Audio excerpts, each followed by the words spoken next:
लेकिन एक अलग दृष्टिकोण से। लकड़हारे और ऋषि की कहानी। एक घना जंगल था और उस जंगल के किनारे एक छोटा सा गांव था। गांव में गोपाल नाम का एक गरीब लकड़हारा रहता था। वो दिन रात मेहनत करता, जंगल से लकड़ियां काटता और उन्हें शहर में बेचकर अपना गुजारा करता था। इतनी मेहनत के बाद भी वह मुश्किल से 2 वक्त की रोटी कमा पाता था। उसे लगता था कि उसका भाग्य ही खराब है और वो हमेशा गरीब ही रहेगा।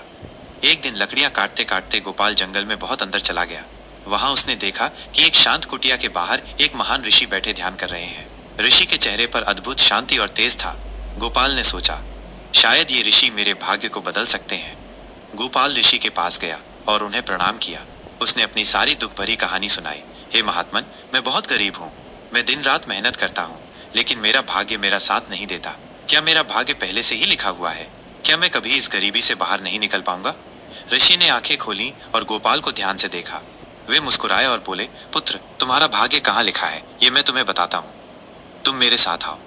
ऋषि उठे और गोपाल को लेकर जंगल में और अंदर की ओर चलने लगे।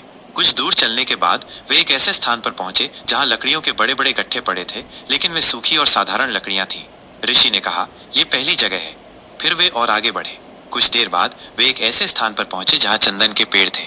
उनकी खुशबू से पूरा वातावरण महक रहा था। ऋषि ने कहा, ये दूसरी जगह है। गोपाल हैरान था।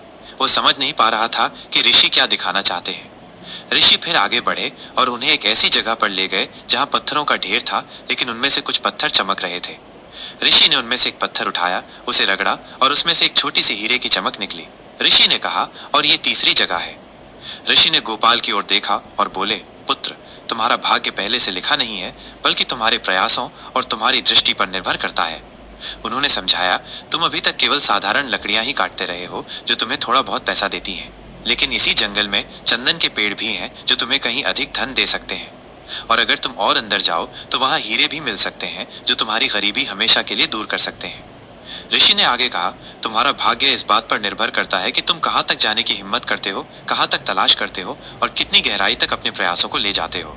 तुम्हारे कर्म और तुम्हारी जागरूकता ही तुम्हारा भाग्य निर्धारित करती है। गोपाल को बात समझ आ गई। उसने ऋषि को धन्यवाद दिया और वापस जाकर साधारण लकड़ियां काटना छोड़ दिया।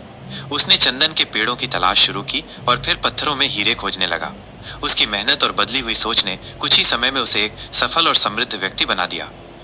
ये कहानी बताती है कि हमारा भाग्य एक निश्चित रेखा नहीं है, बल्कि ये हमारे द्वारा किए गए विकल्पों, प्रयासों और हमारी इच्छा शक्ति से आकार लेता है। हमें हमेशा अपने आसपास की संभावनाओं को पहचानना चाहिए और अपने लक्ष्यों को प्राप्त करने के लिए अथक प्रयास करना चाहिए। क्या आप कोई और कहानी